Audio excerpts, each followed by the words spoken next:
हम EMRS के लिए TGT PGT की जो वैकेंसी निकली है एकलव्य स्कूल की, उसके लिए हम स्पेशल क्लास चला रहे हैं जिसमें हमने थ्योरी कवर कर रखी है और अब हम प्रैक्टिस कर रहे हैं चैप्टर वाइज। ठीक है, और लगभग हम 100 क्वेश्चंस करेंगे। ये क्लास आपकी दोनों मीडियम में रहेगी, हिंदी और इंग्लिश दोनों मीडियम में रहेगी, और यहाँ पे हम 100 क्वेश्चन डिस्कस कर रहे होंगे। अभी हम सिर्फ 30 क्वेश्चन ही करेंगे, उसके बाद हम क्या करेंगे, पर्टिकुलर एक टॉपिक लेके 100 क्वेश्चन करेंगे और फिर मिक्स क्वेश्चंस की प्रैक्टिस करेंगे, जिससे आपकी जो है पेडागोजी अच्छी हो जाएगी। और देखिए, पेडागोजी सिर्फ आपसे सब्जेक्टिव नॉलेज नहीं पूछता है, आपका एप्टीट्यूड भी पूछता है, और ये एप्टीट्यूड आपका चैप्टर वाइज से नहीं सुधरेगा। आपको चैप्टर वाइज मिक्स क्वेश्चन और हर तरीके से आपको सोचना पड़ेगा। जैसे कि मैं अभी पिछली क्लास में भी आपसे डिस्कस किया है, कभी कभी ऐसे भी होंगे कि आपके 3 ऑप्शन जो है सही लग रहे होंगे आपको, कभी कभी 4 ऑप्शन सही लग रहे होंगे, तो वहां पे कैसे टैकल करना है हमें, ये चीज हम यहां पे सीख रहे हैं। ठीक है, हम देखते हैं। अब हम बात कर रहे हैं, आज का हमारा टॉपिक है करिकुलम। ठीक है, हमने करिकुलम पढ़ा था, पाठ्यक्रम। अब पाठ्यचर्या और पाठ्यक्रम दो चीज में कंफ्यूजन होता है, तो मैं आपको बता दूं, करिकुलम मतलब पाठ्यक्रम, पाठ्यचर्या दोनों होती है, लेकिन पाठ्य वस्तु जो है, सिलेबस जो है, वो अलग चीज है। सिलेबस एक पाठ्यक्रम का ही भाग है। ठीक है, सिलेबस एक छोटी चीज होगी और करिकुलम जो है बृहद रूप में हो गया। ठीक है, अब हम सबसे पहले जो हम बार बार रेगुलर करते हैं हर क्लास में प्रैक्टिस के पहले, हम सबसे पहले डेफिनेशन देखते हैं, और यदि आपको डेफिनेशन समझ में आ गई तो सारी अधिकतर क्वेश्चन आप कर लोगे। लेकिन जिसने क्लास देखी होगी उसको और अच्छे से समझ में आएगा। जो चीजें हमने क्लास में डिस्कस नहीं कर रखी होगी वो भी हम यहाँ पे डिस्कस कर रहे होंगे, जिससे आपको बहुत ज्यादा फायदा मिलेगा।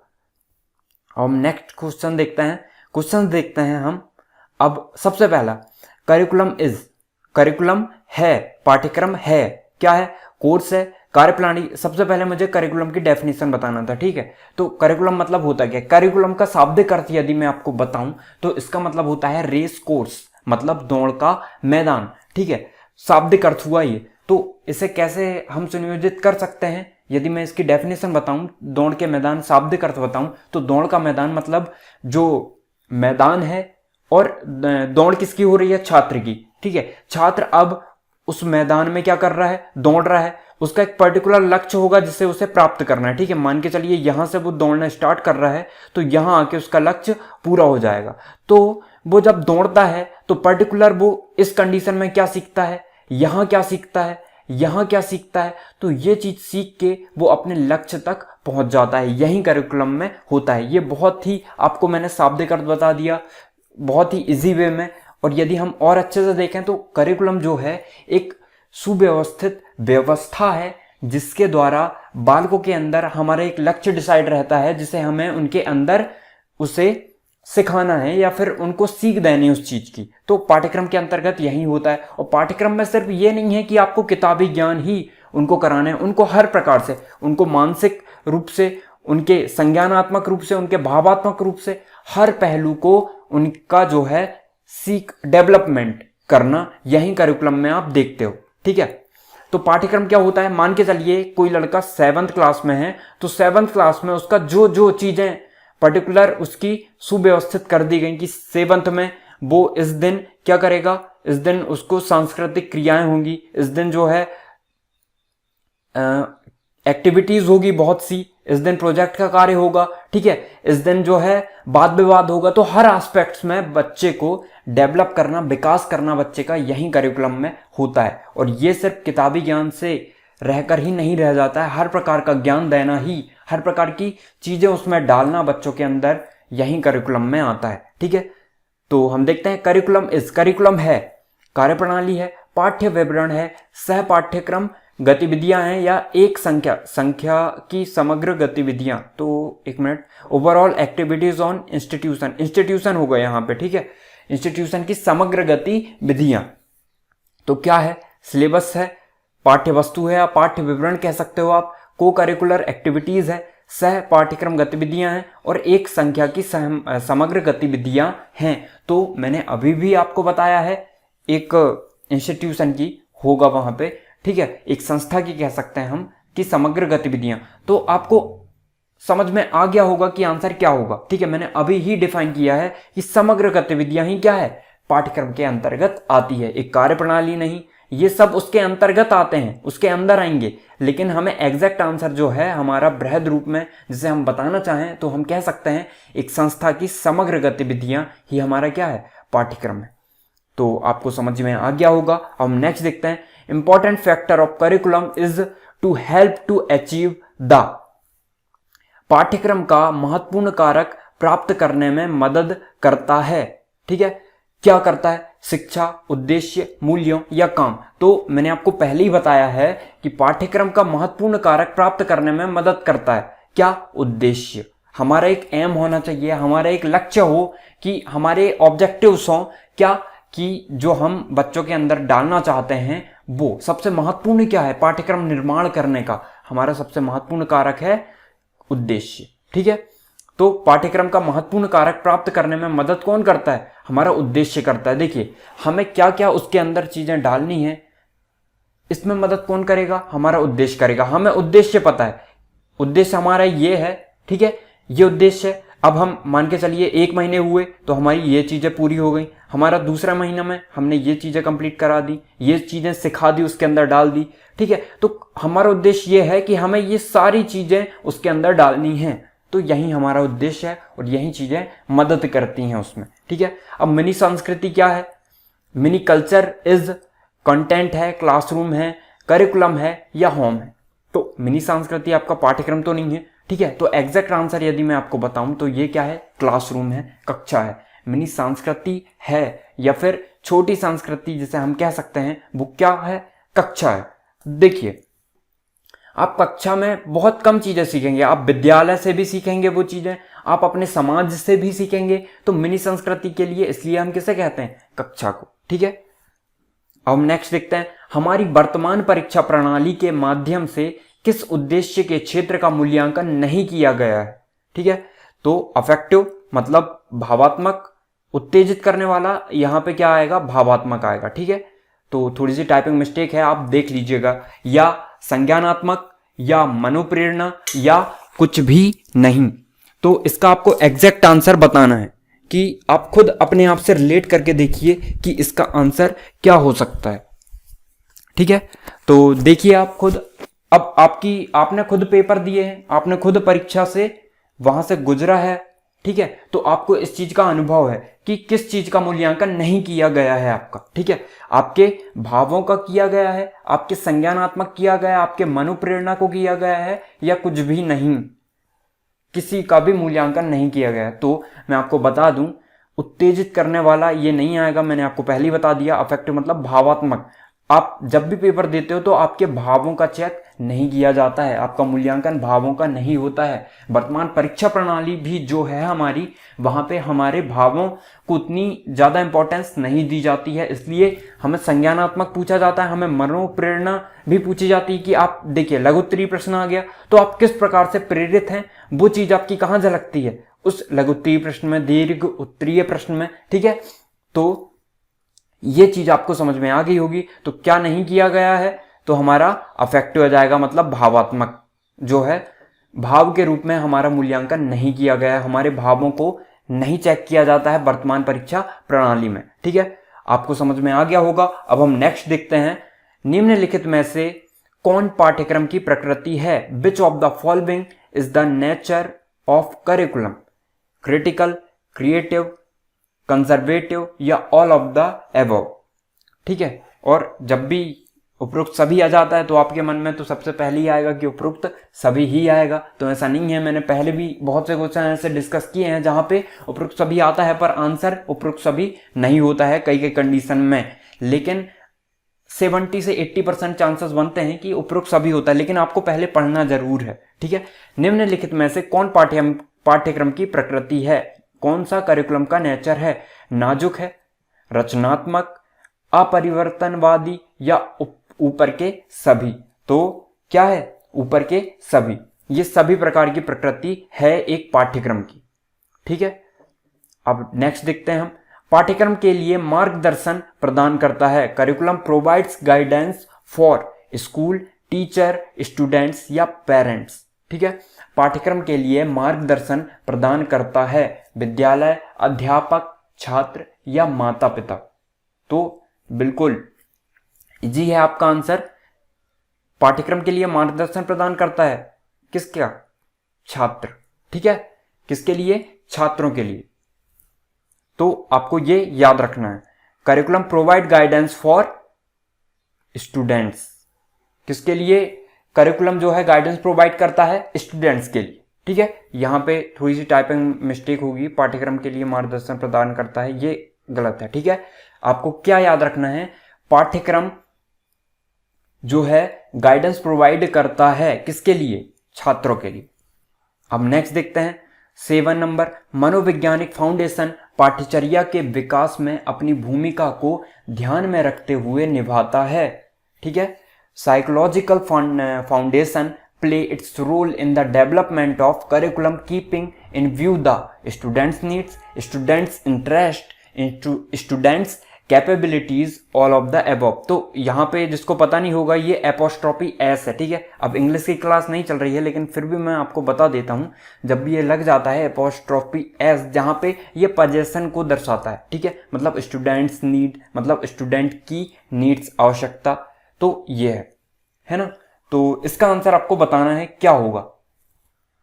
मनोवैज्ञानिक फाउंडेशन पाठ्यक्रम या पाठ्यचर्या आप जो भी बोलें कि विकास में अपनी भूमिका को ध्यान में रखते हुए निभाता है छात्रों की आवश्यकता, छात्रों की रुचि, छात्रों की क्षमता या ऊपर के सभी।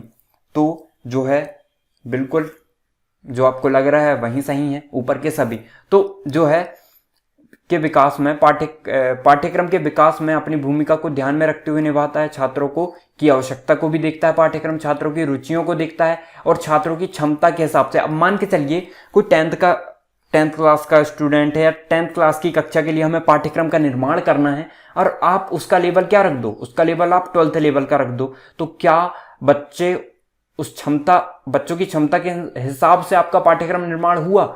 नहीं।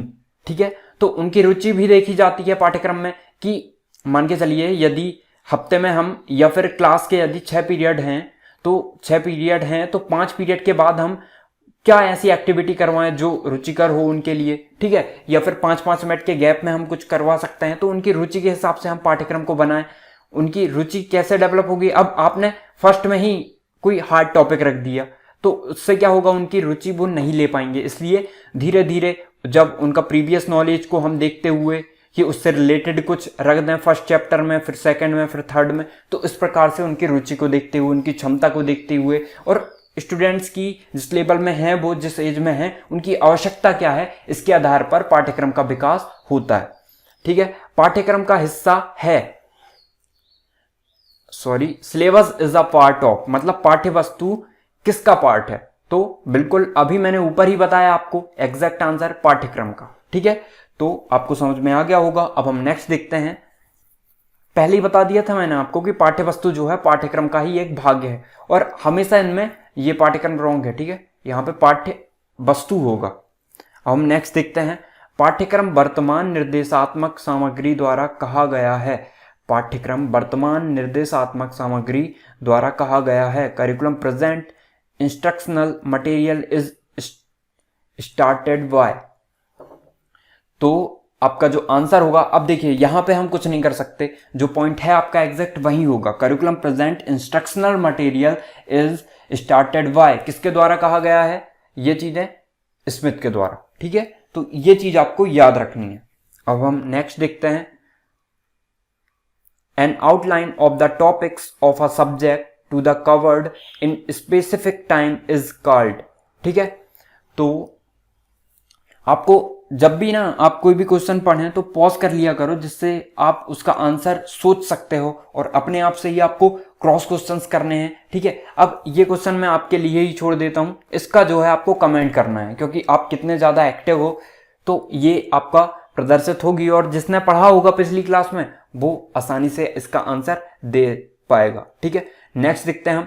Curriculum organisation used for different concepts at the same class is. जो पाठ्यक्रम संगठन है एक ही कक्षा में विभिन्न अवधारणाओं के लिए उपयोग किए जाने वाले पाठ्यक्रम आयोजन। ठीक है, तो ये कैसा होता है? हॉरिजॉन्टल होता है, क्षैतिज होता है, क्षैतिज नहीं होगा, क्षैतिज होगा। ठीक है, क्षैतिज या वर्टिकल खड़े रूप में, या लॉजिकल तार्किक, या कुछ भी नहीं। ठीक है।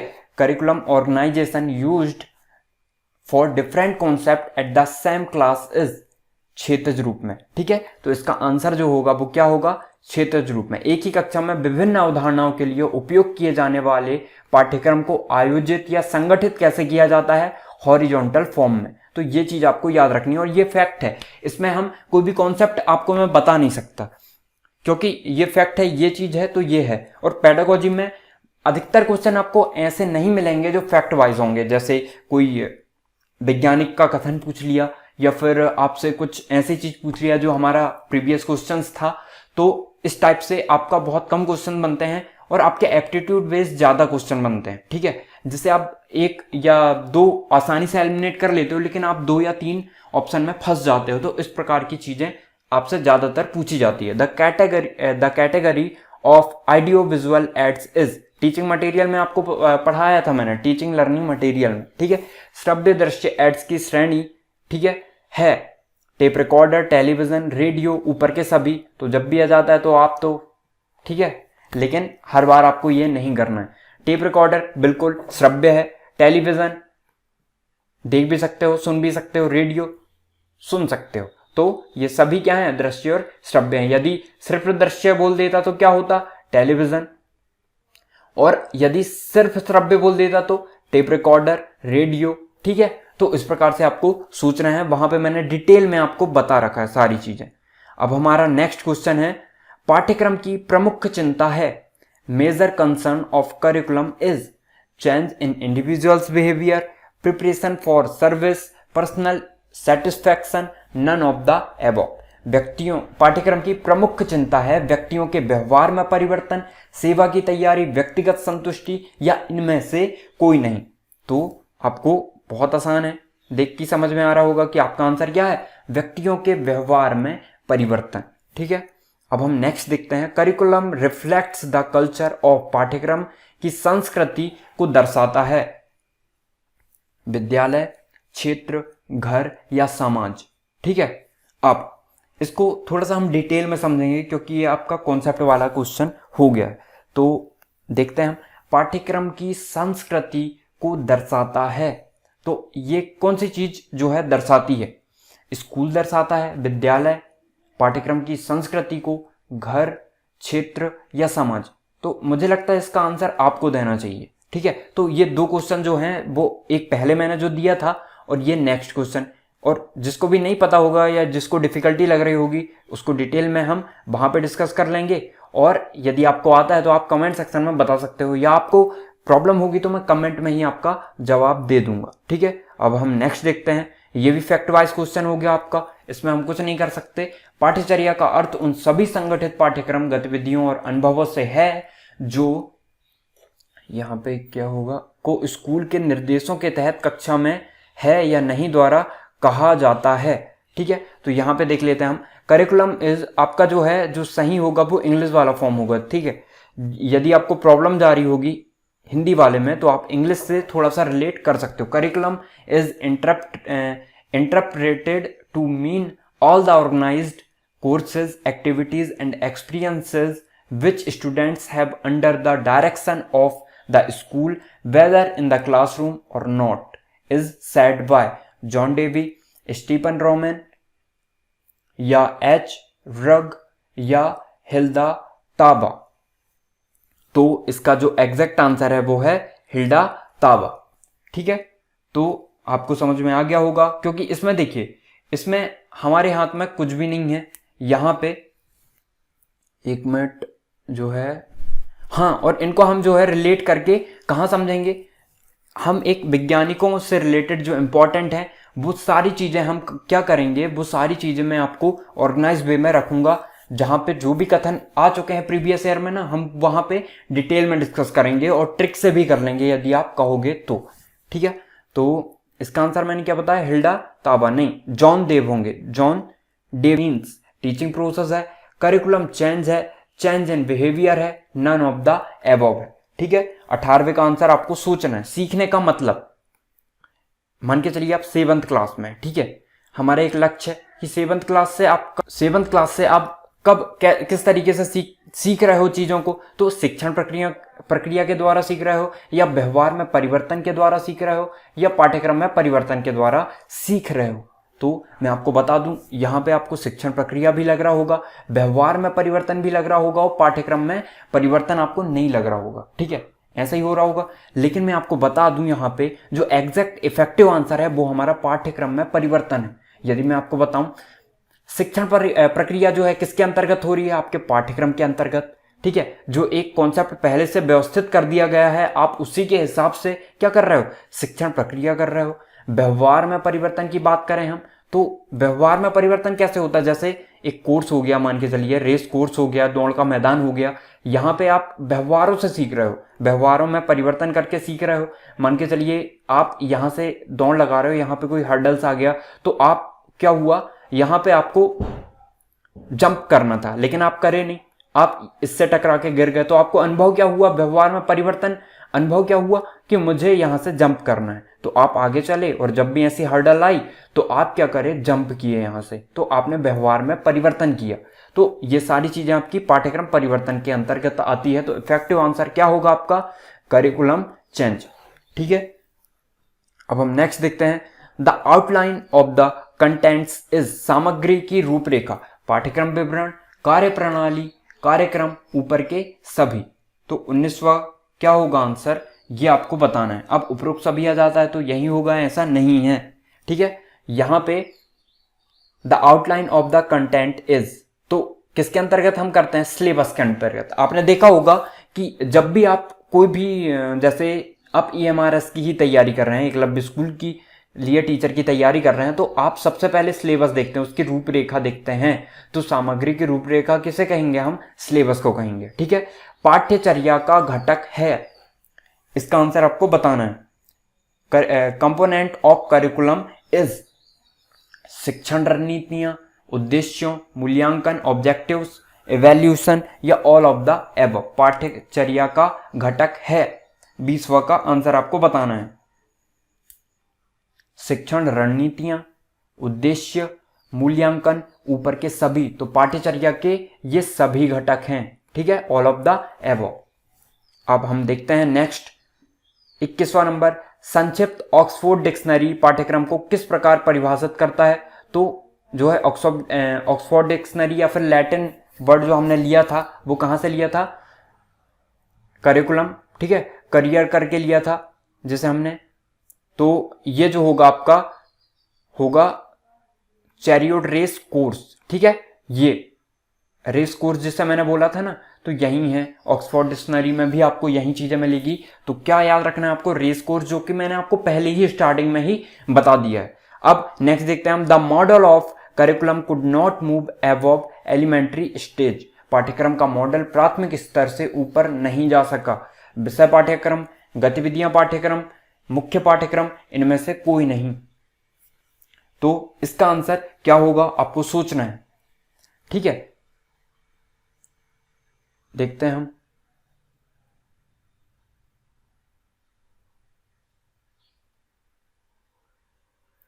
पाठ्यचर्या का मॉडल प्राथमिक स्तर से ऊपर नहीं जा सका। विषय पाठ्यक्रम, गतिविधि पाठ्यक्रम, मुख्य पाठ्यक्रम, इनमें से कोई नहीं। तो इसका आंसर क्या होगा ये आपको बताना है। पाठ्यचर्या का मॉडल जो है प्राथमिक स्तर से ऊपर नहीं जा सका। अब आपको ये देखना है, पाठ्यक्रम जो है प्राथमिक स्तर से ऊपर नहीं जा सका, विषय पाठ्यक्रम जो है ऊपर नहीं जा सका, या गतिविधि पाठ्यक्रम नहीं जा सका, या मुख्य पाठ्यक्रम। तो ये सभी चीजें जो है आपकी प्राथमिक स्तर के ऊपर भी गई हैं पाठ्यक्रम की, तो इनमें से कोई नहीं आएगा। ठीक है, अब हमारा पाठ्यक्रम एक बच्चे को प्रभावित करने वाले स्कूलों का कुल योग है, एक्शन का, एटीट्यूड का, पर्सनालिटी का, या बिहेवियर का। हमारा पाठ्यक्रम एक बच्चे को प्रभावित करने वाले स्कूलों का कुल, एक मिनट देख लेते हैं। Curriculum is the sum total of schools in influence a child's. ठीक है, हमारा पाठ्यक्रम एक बच्चे को प्रभावित करने वाले स्कूलों का जो है कुल योग है, किसका। तो 23वें का आपको आंसर बताना है क्या होगा। ठीक है, तो देखना है आपको क्या होगा इसका आंसर। सोचिए, पॉज करके आपको थोड़ा सा सोचना है, जिससे क्या होगा आप रिलेट कर पाओगे चीजों को। ठीक है, सोच लिया आपने? तो देखिए, आपको लग रहा होगा अब यहाँ पे आप ऐसे सोच रहे होंगे कि हमारा पाठ्यक्रम एक बच्चे को प्रभावित करने वाले, हमारा जो पाठ्यक्रम है वो किस प्रकार के योग को प्रभावित करता है, हमारे कार्यों को प्रभावित करता है, हमारे रवैये को या हमारे व्यक्तित्व को या हमारे व्यवहार को। ठीक है, तो इसका जो आंसर होगा वो क्या होगा? व्यवहार। ठीक है, ये आपको याद रखना है। अब हम देखते हैं नेक्स्ट, अवलोकन दृष्टि से प्राप्त ज्ञान का प्रतिशत है। अवलोकन दृष्टि से प्राप्त ज्ञान का प्रतिशत है, percentage of knowledge gain through observation. ठीक है, मूल्यांकन से या अवलोकन से प्राप्त ज्ञान का प्रतिशत है। तो मूल्यांकन से जो आप ज्ञान प्राप्त करते हो उनका वो कितना होता है? 75%। ये आपको याद रखना है। जिस आधार पर विषय गतिविधियों और अनुभव की योजना बनाई जाती है उसे कहा जाता है इकाई, रचना, पाठ या पाठ्यक्रम। ठीक है, ये देखना है आपको। अब मैंने आपको बताया था जिस आधार पर विषय गतिविधियां और अनुभव की योजना बनाई जाती है, तो योजना आप बनाते हो, आप योजना इकाई की भी बनाते हो, आप पाठ की भी बनाते हो, हमने प्लानिंग में ये चीजें देखी थी, पाठ्यक्रम की भी बनाते हो। ठीक है, तो अब ये तीनों आंसर आपको लग गए। अब इनमें इफेक्टिव आंसर क्या है आपका, ये देखना है आपको। जिस आधार पर विषय गतिविधियां और अनुभव की योजना बनाई जाती है, तो डिजाइन के आधार पर, आप रचना के आधार पर जो है योजना बनाते हो। तो आई होप कि आपको समझ में आ गया होगा। जहां भी आपको प्रॉब्लम होगी आप पूछ सकते हो, और जहां भी जो भी प्रॉब्लम होगी यहां से रिलेटेड, 1 मिनट। और 17वें का मैंने आपको बताया था, जो पहले बताया था इसका आंसर एग्जैक्ट वही होगा, हिल्डा ताबा। और एक और है जो कहाँ कन्फ्यूज़न है बहुत लोगों को, तो जो मैंने डिटेल में बताने के लिए बताया था, हाँ इसे मैंने डिटेल में नहीं बताया था आपको। पाठ्यक्रम का मॉडल प्राथमिक स्तर से ऊपर नहीं जा सका। ठीक है, विषय पाठ्यक्रम ये तो आप देखते हो जाता ही है, मैंने इस पे उतना ज़्यादा गौर नहीं किया था। तो और नेक्स्ट मुख्य पाठ्यक्रम यहाँ पे भी जाता है। ठीक है, ये भी जो है कोर करिकुलम तो मेन है ही, ये आपका आगे तक जाता है। आप कहीं भी जा रहे हो, भले ही आप किसी एग्जाम की तैयारी क्यों नहीं कर रहे हो, वहां पर का पाठ्यक्रम भी आपका क्या क्या चीज़ आपसे निकालना चाहता है, क्या क्या चीज़ आपके अंदर है, वो चीज़ें जो है मुख्य पाठ्यक्रम के अंतर्गत आती है। और इस चीज़ को हम डिटेल में डिस्कस कर रखे हैं, तो आप देख सकते हो वहाँ पे जाके। अब विषय पाठ्यक्रम, अब गतिविधि पाठ्यक्रम की बात करें हम। गतिविधि पाठ्यक्रम जो है वो सिर्फ प्राथमिक स्तर तक होता है कि आपने मौखिक प्रश्न पूछते हो कि जो है आप ऐसा करो 10 मौखिक प्रश्न में क्या कर दिया आपने कि 10 आपको पत्थर जो है गिन के लेके आना है। तो ये गतिविधि पाठ्यक्रम हो गया। ये पाठ्यक्रम जो है जब प्राथमिक स्तर से आप ऊपर जाते हो तो ये चीज़ें हट जाती है, फिर आपकी ये चीज़ें नहीं होती है। तो आपका एग्जैक्ट आंसर जो होगा वो क्या होगा? Activity curriculum. ठीक है, तो 22वें का क्या होगा? Activity curriculum. और जो मैंने आपको यहाँ बताया था ऊपर, जो पहले बताया था मैंने आपका, वही एग्जैक्ट आंसर होगा। ठीक है, जॉन डेवे नहीं होगा, ये किसी और का है। तो आपका एग्जैक्ट आंसर क्या होगा? हिल्डा ताबा। ठीक है।